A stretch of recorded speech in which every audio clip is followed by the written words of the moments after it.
Wherever you go, whatever you do, throw a little at it. Omax, Vest and Briefs.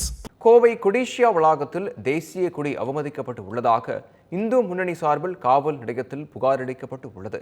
CODISSIA வளாகத்தில் சர்வதேச புத்தொழில் மாநாட்டை முதலமைச்சர் மு.க.ஸ்டாலின் தொடங்கி வைத்தார். இதற்காக கொடிஷியாவில் உள்ள ராட்சத கொடி கம்பத்தில் வழக்கமாக பறக்கும் தேசிய கொடி இறக்கப்பட்டு ஸ்டார்ட் அப் டிஎன் என்ற கொடி பறக்க விடப்பட்டது. இந்த சம்பவத்தை கண்டித்து இந்து முன்னணியினர் தேசிய கொடியை ஏற்றுவதற்கும் இறக்குவதற்கும் சில நடைமுறைகள் உள்ளன என்பதை எடுத்து கூறினர்.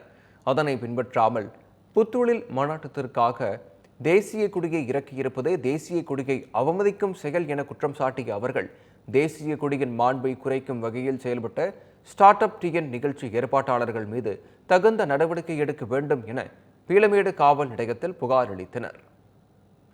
கோவையில் புதிதாக கட்டப்பட்ட ஜி.டி. நாயுடு மேம்பாலத்தில் உரிய அனுமதியின்றி 1 கோடி மக்களுக்கு இடையூறு ஏற்படுத்தியதாக அதிமுக முன்னாள் அமைச்சர் எஸ்.பி. வேலுமணி உள்ளிட்ட அதிமுக எம்எல்ஏக்கள் மீது போலீசார் வழக்கு பதிவு செய்தனர்.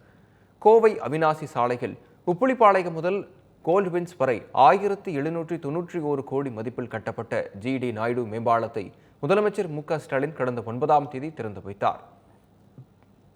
அதிமுக ஆட்சி காலத்தில் பணிகள் தொடங்கப்பட்ட மேம்பாலம் என்பதால் முன்னாள் அமைச்சர் எஸ்.பி. வேலுமணி தலைமையில் அதிமுக எம்எல்ஏக்கள் மற்றும் நிர்வாகிகள் உப்புளிப்பாளையம் ரவுண்டானா அருகில் பொதுமக்களுக்கு இனிப்பு வழங்கி கொண்டாடினர்.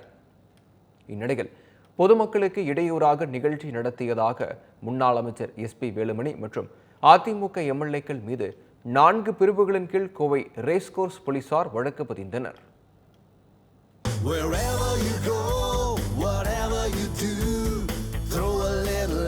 Omax, Vest and Briefs.